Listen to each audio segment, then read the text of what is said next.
My name is Victoria Ann Richardson. I'm 38 years old, and I'm a constitutional lawyer in Washington, D.C. For 12 years, I worked directly with politicians, government agencies, and federal departments. I thought I knew every corruption scheme in our country, until the day I died for 18 minutes, and Jesus showed me a truth that will shake your faith in American politics forever. It was October 15th, 2024, a Tuesday that started like any other in the nation's capital. I was in my office reviewing a case about government fraud, another incident of misappropriated public funds, the kind of case that had become my specialty. At that point in my career, I thought I'd seen it all. You have to understand, working in D.C. for over a decade, you become numb to corruption. Kickbacks, bribery, money laundering through campaign donations, politicians selling votes to the highest bidder. This was my daily reality. I'd helped prosecute senators, congressmen, even federal judges. I thought I was fighting the good fight, exposing corruption one case at a time. But what I didn't realize was that everything I was seeing, every case I was building, every politician I was prosecuting, it was all just the tip of the iceberg. The real corruption, the spiritual corruption that Jesus showed me, goes so deep that it would terrify every American citizen if they truly understood what's happening in our government. That morning, I was preparing for a hearing against a congressman who had embezzled $2.3 million in disaster relief funds. As I reviewed the evidence, I remember feeling this crushing weight of hopelessness. For every corrupt politician we exposed, 10 more seemed to take their place. It felt like we were fighting a losing battle against an endless tide of greed and deception. I had no idea I was about to discover that the real battle wasn't just about money, it was about the soul of America itself. Around 2:30 p.m., I was walking back from the courthouse after a particularly frustrating hearing.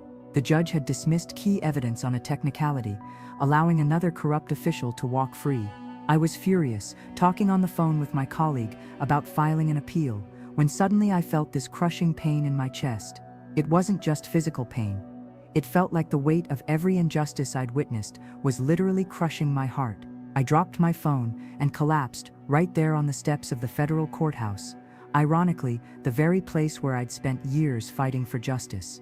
A massive heart attack at 38 years old, with no family history of heart disease. The paramedics later told me it was acute stress cardiomyopathy. My heart literally broke from the emotional burden I'd been carrying. When the ambulance arrived, I'd already been down for 6 minutes. At George Washington University Hospital, they worked on me for another 12 minutes before getting my heart started again. Total time dead, 18 minutes. But I wasn't dead. I was more awake than I'd ever been in my life.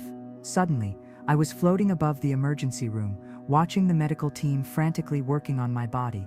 I could see my husband David rushing through the hospital corridors, our twin daughters Emma and Sarah being brought by my mother. I wanted to tell them I was okay, but they couldn't hear me. Then I felt this gentle pulling sensation, like I was being drawn upward through a tunnel of the most beautiful light I'd ever seen. But this wasn't just light.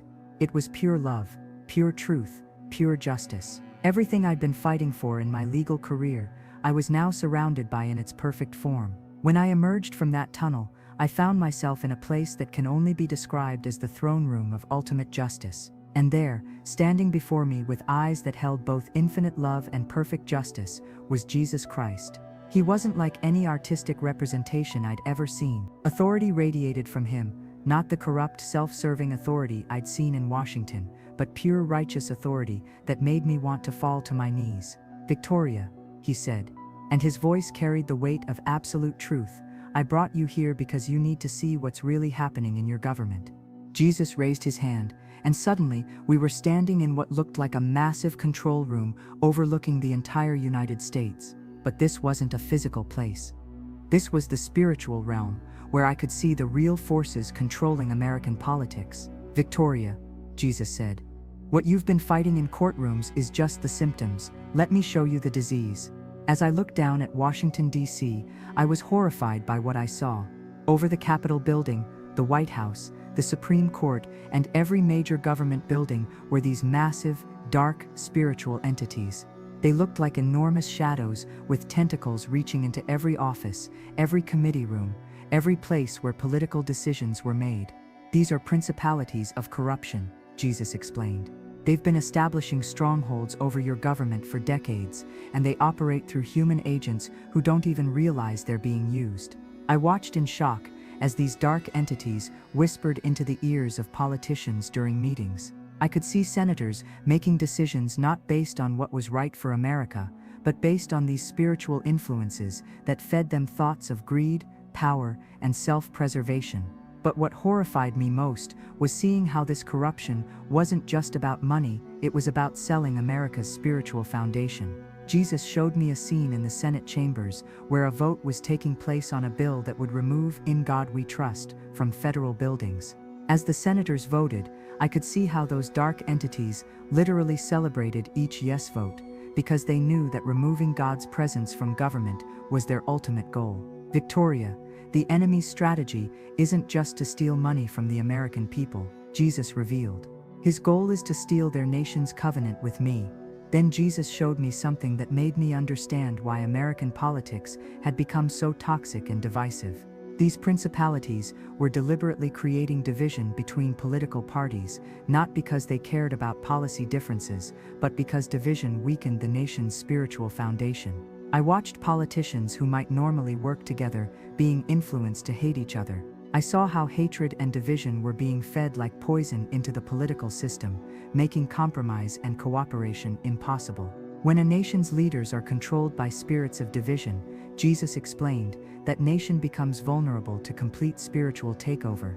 But what Jesus showed me next was even more disturbing. I saw how some politicians had made actual spiritual agreements with these dark forces. In exchange for political power, wealth, and influence, they had surrendered their souls and became active agents of corruption. I watched secret meetings where politicians weren't just taking bribes from corporations, they were participating in occult rituals, calling on dark spiritual forces to maintain their power. Some of the names would shock every American citizen if they knew the truth. These aren't just corrupt politicians, Jesus said sadly.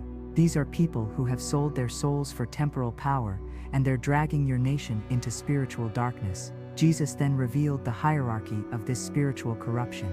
At the top were ancient principalities that had been working for centuries to destroy Christian nations. Below them were territorial spirits assigned to specific regions and cities. And at the bottom were the human agents, politicians, lobbyists, and power brokers who carried out their agenda, often without fully understanding what they were serving. The corruption you see with money, Victoria, is just the outward sign of spiritual corruption that runs much deeper. Your government hasn't just been infiltrated by greed, it's been invaded by spiritual forces that want to destroy everything America was founded on. The most heartbreaking part was seeing how many politicians had started with good intentions, but gradually became corrupted as they gained power. Jesus showed me senators and congressmen who once genuinely wanted to serve the American people, but slowly compromised their values until they became servants of darkness. But Jesus, I asked, how did this happen? How did America go from a nation founded on Christian principles to this? His expression became grave. Let me show you the timeline of America's spiritual compromise. Suddenly, I was witnessing decades of American history from a spiritual perspective. I saw how gradually, methodically, these dark forces had worked to remove God from every area of government. It started with seemingly small compromises, removing prayer from schools, taking down 10 Commandments displays, silencing religious expression in government buildings. Each compromise created an opening for darker spiritual influences to establish stronger footholds. Every time your nation legally rejected my presence, Jesus explained, it legally invited the enemy's presence. I watched as these principalities grew stronger with each spiritual victory. The sexual revolution, the normalization of abortion, the redefinition of marriage, each cultural shift wasn't just social change, it was spiritual warfare being won by forces of darkness. Jesus showed me how international globalist powers weren't just economic entity, they were spiritual networks working to undermine national sovereignty because strong, God-fearing nations were obstacles to their ultimate goal, a one-world system under their control. I saw how American politicians were being controlled, not just by domestic corruption, but by international spiritual forces that wanted to weaken America's global influence. Foreign money flowing into campaigns wasn't just about buying influence, It was about spiritual infiltration. Victoria, your nation is being systematically stripped of its spiritual authority, Jesus revealed. And most Americans don't even realize it's happening. Then Jesus showed me something that terrified me, the ultimate goal of this spiritual conspiracy. These forces weren't just trying to corrupt American government, they were working to prepare America for complete spiritual capitulation to a coming global system that would be directly opposed to everything Christian. I saw future scenarios where religious freedom would be completely eliminated, where Christians would be persecuted by their own government, where biblical values would be criminalized as hate speech. This isn't conspiracy theory, Victoria, Jesus said. This is spiritual reality. The persecution of my people is being legally established through corrupt legislation being passed right now. But then Jesus showed me something that gave me hope. Throughout America, there were pockets of light, politicians, judges, and government workers who had not bowed to these spiritual forces. These people were like spiritual warriors, fighting to preserve America's godly foundation. I saw prayers being offered in government offices. I witnessed politicians making decisions based on biblical principles despite enormous pressure to compromise, and I observed government workers who refused to participate in corruption, even when it cost them their careers. These are my remnant in government, Jesus said with pride. They're holding back complete spiritual darkness, but they need the prayers and support of my people. Jesus also revealed something crucial. The battle for America's soul would ultimately be won or lost, not in Washington, D.C., but in the prayer closets of believers across the nation. Political corruption is a spiritual problem that requires spiritual solutions, he explained. No amount of legislation, prosecution, or political activism will solve what only prayer and repentance can fix. But Jesus, I pleaded, what can ordinary Americans do against spiritual forces this powerful? His eyes filled with both compassion and determination. Victoria, I'm going to show you weapons that most of my people have forgotten they possess. Suddenly, we were overlooking prayer meetings happening across America, in homes, churches, and even secret gatherings in government buildings. Where these prayer meetings were taking place, I could see those dark spiritual entities being pushed back, weakening their grip on local and national politics. First, Jesus said, my people must understand that this is spiritual warfare, not just political disagreement. You cannot fight spiritual forces with political weapons alone. He showed me believers who had learned to pray specifically against principalities of corruption over their cities and states. Where sustained strategic prayer was happening, corrupt politicians were being exposed, honest leaders were being elected, and godly legislation was being passed. Prayer isn't just asking me to bless America, Jesus explained. It's engaging in active warfare against the spiritual forces trying to destroy America. Then Jesus revealed the second weapon, prophetic intercession. I watched believers who had learned to pray not just about current corruption, but about future plans these dark forces were making. Their prayers were literally stopping corrupt legislation before it could be introduced. When my people pray with prophetic insight, Jesus said, they can prevent spiritual attacks before they manifest in the natural realm.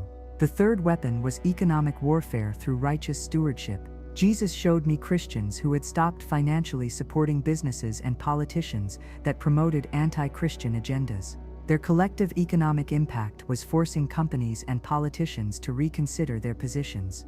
Every dollar my people spend is a vote for the kingdom they want to see established, Jesus revealed. When Christians align their spending with their values, they wield enormous spiritual and economic power. Fourth, Jesus showed me the power of informed civic engagement. I saw believers who had stopped being passive about politics and started running for office, volunteering for campaigns, and becoming educated about issues from a biblical perspective. Too many of my people have abandoned the political arena to the enemy, Jesus said. But I'm calling them back to be salt and light in government. The fifth weapon was perhaps the most powerful, personal holiness and repentance. Jesus showed me how individual Christians living in compromise were actually giving these corrupt spiritual forces legal access to their communities and nation. America's spiritual authority is only as strong as the spiritual integrity of its believers, Jesus explained. When my people live in secret sin, they weaken the entire nation's spiritual defenses. But Jesus also revealed a strategy that could change everything: coordinated prayer and fasting specifically targeting political corruption. He showed me what would happen if even 10% of American Christians committed to regular fasting and prayer for their government. I watched as these spiritual strongholds over Washington, D.C. began to crack and crumble under sustained spiritual assault. Corrupt politicians found themselves unable to function, their schemes were exposed, and righteous leaders began to emerge. The enemy has been successful because my people have been spiritually lazy, Jesus said. But when believers engage in serious spiritual warfare, these principalities cannot stand. Jesus then gave me specific prayer strategies, praying by name for specific politicians, praying for exposure of hidden corruption, praying for protection of righteous leaders, and praying for a spiritual awakening that would sweep through government. Victoria, I'm showing you this because time is running out for America. The window for peaceful spiritual transformation is closing. If my people don't engage in this battle now, the consequences will be severe. He showed me two possible futures for America, one where Christians rose up in spiritual warfare and reclaimed their nation's godly foundation, and another where spiritual apathy led to complete spiritual capitulation to forces of darkness. The choice is still yours to make, Jesus said, but you must choose quickly. As our time together was ending, Jesus' expression became more urgent than I'd seen before. Victoria, what I'm about to show you is why this message cannot wait. Suddenly, I was seeing into the immediate future of American politics, and what I witnessed made my spirit tremble with fear. I saw legislation being prepared that would criminalize biblical preaching as hate speech. I witnessed plans to remove tax-exempt status from any church that refused to perform same-sex marriages. I observed strategies to label Christian parents as domestic terrorists for opposing immoral curriculum in schools. These aren't distant possibilities, Jesus warned. These plans are being implemented right now. The window to stop them through prayer and spiritual warfare is measured in months, not years. But what terrified me most was seeing how quickly these changes would accelerate. I watched a timeline where religious freedom in America could be completely eliminated within a single presidential term if Christians didn't immediately engage in serious spiritual warfare. The enemy knows his time is short, Jesus explained. He's accelerating his timeline for taking complete control of your government. Then Jesus showed me something that broke my heart. I saw millions of American Christians who remained completely unaware of this spiritual battle. They were focused on comfort, entertainment, and personal prosperity, while their nation's spiritual foundation was being systematically destroyed. Many of my people have been lulled to sleep by prosperity and comfort, Jesus said sadly. They don't realize that their freedom to worship, to raise their children in godly values, to speak biblical truth, all of this hangs in the balance. But then he showed me the believers who were awake, alert, and engaged in this battle. These Christians were experiencing supernatural protection, provision, and power because they understood the times and were cooperating with heaven's agenda. Those who fight for America's spiritual future will be protected and blessed, Jesus promised. But those who remain passive will find themselves swept away by the spiritual darkness they failed to resist. Jesus placed his hands on my shoulders. Tell them, Victoria. Tell American Christians that their government's corruption is a spiritual problem that requires spiritual solutions. Tell them that prayer and fasting can accomplish what political action alone never could. I felt overwhelmed by the responsibility. Jesus, will they listen? Will they believe what I've seen? Some will, he said gently. And those who do will help save America's soul. That's enough reason to share this message. Suddenly, I felt myself being pulled back through that tunnel of light. As much as I wanted to stay in that place of perfect justice, I knew I had a crucial mission to complete. The next thing I knew, I was gasping for air in a hospital bed, surrounded by doctors who looked absolutely stunned. My husband David was weeping, holding my hand.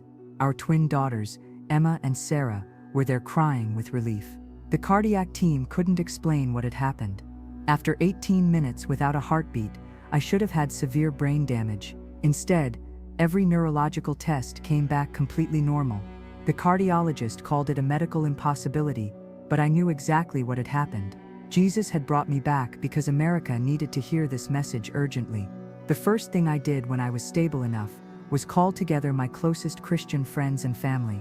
I told them everything I had seen. We immediately began implementing the prayer strategies Jesus had shown me. Within days, we started seeing results. A corrupt city council member in our area was suddenly exposed for embezzlement. A righteous judge was unexpectedly appointed to our local court. A Christian businessman decided to run for state legislature.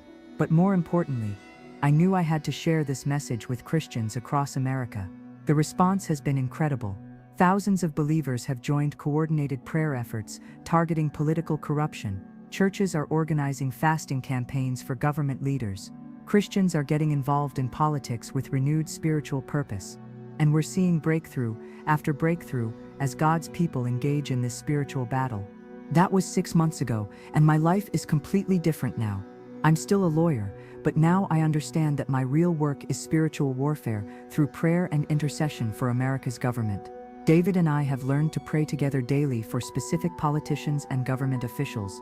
We've joined a network of believers who fast regularly for political breakthrough.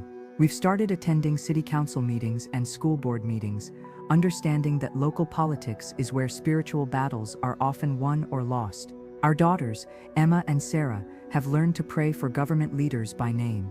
They understand that their future freedom depends on the spiritual battle being fought right now. But here's what grieves my heart. I've shared this message with hundreds of Christians, and while some have responded with serious prayer and action, others look at me like I'm describing something too dramatic to be real. If you're watching this video, it's not by accident. Jesus is trying to wake up his people to the spiritual battle for America's soul. Your government is under spiritual attack, whether you realize it or not. But you don't have to be a passive victim. Here's what I want you to do right now. First, repent for any spiritual compromise in your own life that may be weakening America's spiritual defenses. Second, begin praying daily for specific government leaders by name, both for their salvation and for exposure of any corruption. Third, start fasting regularly for political breakthrough and spiritual awakening in government. Fourth, get educated about local and national politics from a biblical perspective and vote accordingly. Fifth, consider running for office or supporting righteous candidates with your time and resources. Sixth, connect with other believers who understand this spiritual battle and are committed to serious prayer warfare. American Christians are at a crossroads. We can continue sleeping while our nation's spiritual foundation is destroyed, or we can wake up and fight for America's soul with the spiritual weapons God has given us. The choice is ours, but we must choose immediately. As Jesus showed me, time is running out. My name is Victoria Ann Richardson. I died for 18 minutes, and Jesus sent me back to warn American Christians about the spiritual battle for our government and how to win it. The question is, will you join the fight for America's soul?